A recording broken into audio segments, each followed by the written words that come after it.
Hello, everyone. Today, we have gathered here to explore ideas to shape our future. But to shape the future, we need to know the problems, the issues that we have today. And for that, we need to address few uncomfortable questions out here. One of them being, are the women really empowered today? Okay, I hear you, yes. So let's delve deeper into this topic. We educate women, we train them, we skill women, we help them get a job, and then we say they are empowered. But what if the empowered women, as we call today, is much more conflicted, much more exhausted, and much more in guilt than ever before? Let me introduce you to this woman. I'm sure all of you know that in your house, nearby, your sisters, your mothers, your neighbors, you would definitely be knowing one such mother. The one who gets up early in the morning, even before the sun rises, prepares tiffin, breakfast, lunch for herself, husband, children, wakes up the children, prepares them to go to school, sends them to school, does the daily chores, rushes to the office, the workplace, comes back in the evening, again the chores. She performs, she contributes, she earns. Yet, when she goes to the bed at night, she has one question in mind: have I done enough today? Am I not failing myself or my child anywhere in the process? You know what the data shows? Data says that in colleges, nearly half of the graduates, the enrollment for the graduation is females. To be precise, around 48% of admission at the graduation level is comprising of the women folk. But when we look into the workforce, only 1 out of 3 women is actually part of the workforce.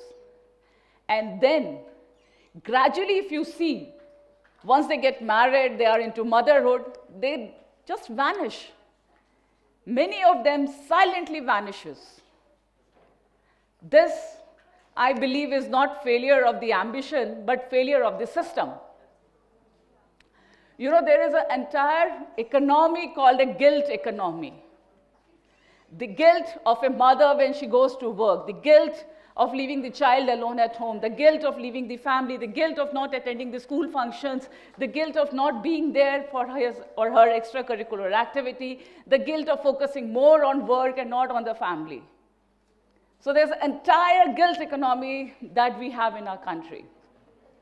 Now you may counter that, okay, then why to work? Why don't you stay at home? It's very difficult when you have equal amount of passion, you studied, you have put in equal amount of work, you have logged in same number of hours and hard work to study and go to that position. And then you say that, okay, I'll not work, I'll look after the family. She looks after the family, rears a child, gives 100% to the child, but then after a few years, the child doesn't need the mother. How many of the youngsters today need their mothers? The child moves out of house, maybe at the age of 18 or 20. Once they go for higher education, once they get a job, they don't need their mothers anymore. And then these ladies who are around 40, 45 or so, they're left alone in the house. They are lonely, they're depressed, and then they feel invisible. So we have closely knitted a trap, you know, a two-door trap. On the one hand, there are working women who feel inadequate, and then there are mothers who are at home and who feel invisible. And then there is a new third genre which is developing, which is coming up now. Again, we all know these women who started their career at the age of 35 or 40. I myself took a break of around 5-7 years. I took sabbatical because I have 2 daughters, I have to look after them.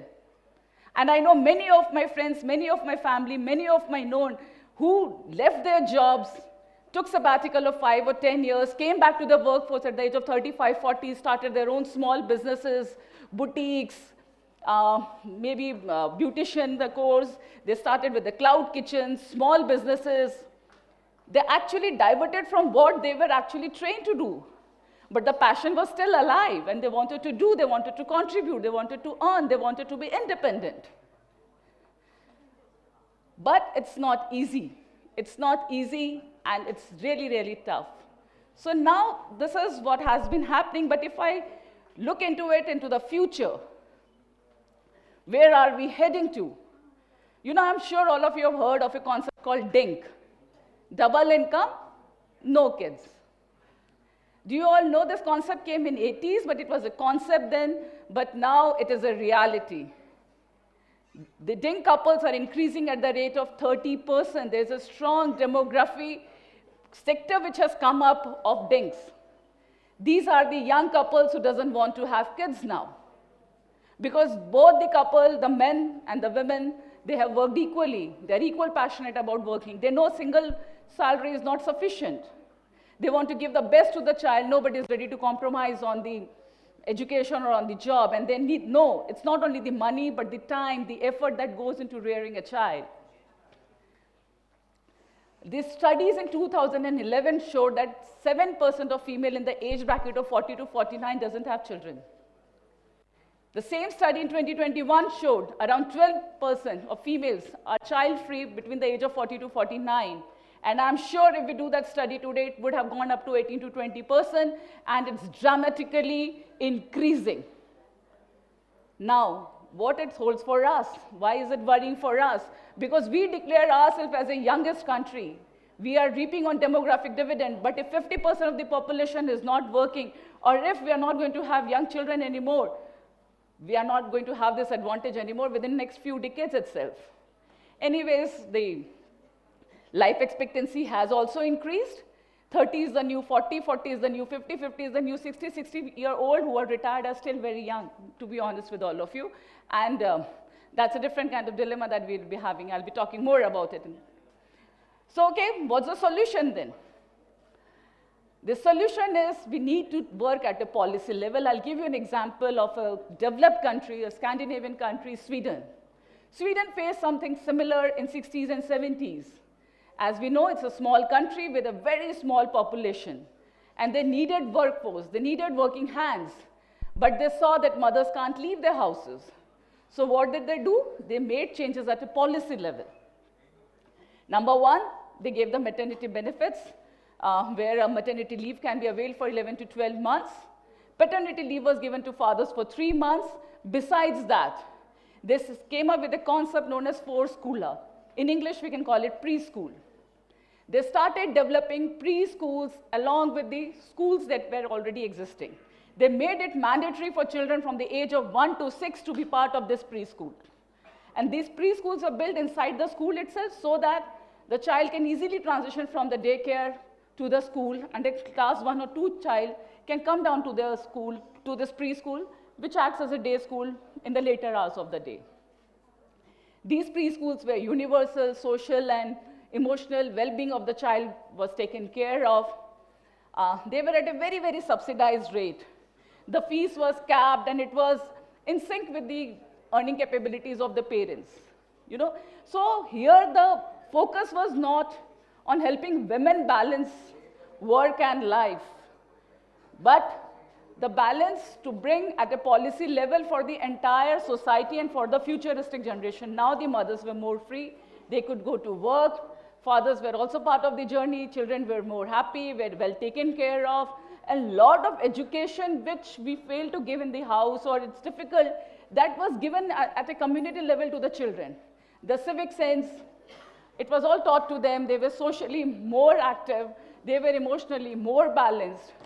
So we can do something similar in our country. So what's the implication? You may say that, oh, they're so developed, they have so many things, but yes, we are heading towards that, right? With our increasing GDP, with the increasing growth that we are witnessing today, with the increase in the education rate of the females that we have today, that is where we are heading to. So what can we do? Are we doing something about it? Yes, we are doing something about it. We also have our maternity policies. We do have policies on crèche. Our Ministry of Women and Child Care are implementing these crèche policies. We also see that the areas, we have testimonies to this fact, you know. I'm not sure how many of you know about this. There is a concept called Anganwadi, which the government of India has made in every area. And if you look into them, even in the Delhi state of Delhi, you will find that a lot of domestic helps and the class 4 workers leave the children there and they go out to work. We have testimonies from Bangalore and Mumbai where there are good daycares, where the working mothers are leaving their children and are working and coming back, picking them up, and they're balancing that. So why can't we do something on a larger scale at a policy level? We need to work at a policy level now, where the corporates can also be party to it, because where does the workforce go? They're going to the corporates, they're going to the offices. So corporate, as it is, has a responsibility towards the community. They are giving back to the society through their corporate social responsibility funds. So here they can be party with the government, they can come together, they can set up such kind of institutions, such kind of daycares, where the children can be well taken care of. India implemented a policy in 2015, which revolved around Swachh Bharat Abhiyan, Swachh Vidyalaya Abhiyan, where thousands and lakhs of toilets were constructed with the integration of government policy and the corporate funding. We can do something similar here. You know, and if I may take a step further and talk about further integration. So on the one hand, we are bringing in children to the safer environment. On the other hand, we're letting the mothers work freely. And on the third hand, where I was speaking about the young people retiring at the age of 60, they still have so much within them to give back. Why don't we integrate these people between the age of 60 to 70 with these schools, where they can come, they can contribute. Imagine a situation where a grandparent is coming, delivering stories, teaching mantras, teaching them yoga. There are so many basic life skills which even the new education policy has made mandatory now. As per new education policy, a lot of soft skills have been mandated. Anyway, school have to look for a trainer. Here we have ready-made set of trainers who can teach our children pottery, painting, plumbing, electricity. There are so many more things that can be done. The grannies, they can come, teach them stitching, knitting, cooking, and the various other life skills. We can develop a holistic society, you know, and this can be done at a policy level. If we really start working at the policy level and start integrating, we are going to have a happier and healthier society. So to conclude with, my concluding remark or statement for all of us should be, let us not empower women who is exhausted, but let us create a system where she can breathe. We can have happier children, healthier adults, a healthier society. Let's look into the inclusive development and design a society which helps everybody flourish. Thank you.